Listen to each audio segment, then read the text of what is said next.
Actuellement, on en est au début d'une nouvelle ère de la communication digitale à bord des avions, pour lequel les possibilités de communication vont être quasi infinies dans les mois et les années à venir.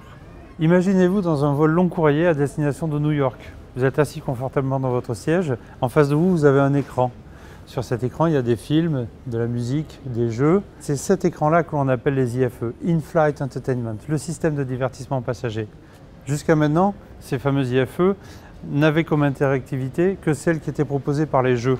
Aujourd'hui, Pixcom transforme ces systèmes de divertissement passager en un vrai média interactif. Les annonceurs vont pouvoir transmettre de l'information à des gens étrangers qui arrivent pour consommer à destination. Et de cette manière-là, durant leur temps de vol, on va les inspirer de façon à leur présenter les différentes activités qu'ils vont pouvoir réaliser une fois arrivés à destination.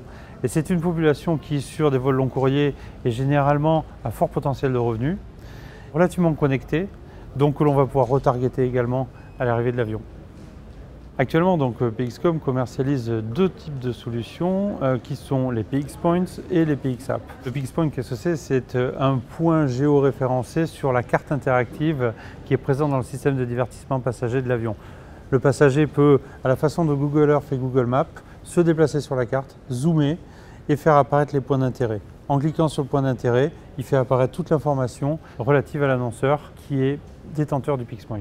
Les PX Apps, c'est le média premium proposé par Pixcom. En fait, c'est comme une application que l'on pourrait faire tourner sur un téléphone mobile ou sur une tablette.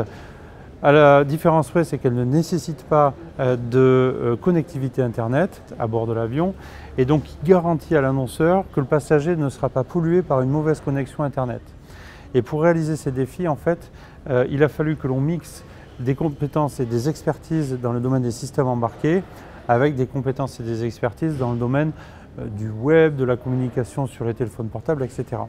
Et on s'occupe de tout, la création de l'application jusqu'à sa diffusion, de la même manière la création du PX Point jusqu'à sa diffusion sur la Moving Map. Et la projection de Pixcom, c'est de ne plus se limiter à l'information à destination, mais de pouvoir proposer aux passagers, en particulier dans les classes premium, des chaînes thématiques sur le marché de l'art, le marché de l'immobilier, le marché de la finance, etc. Toujours sur le même principe, un contenu éditorial autour duquel on va agréger des annonceurs qui viendront communiquer et parler aux passagers.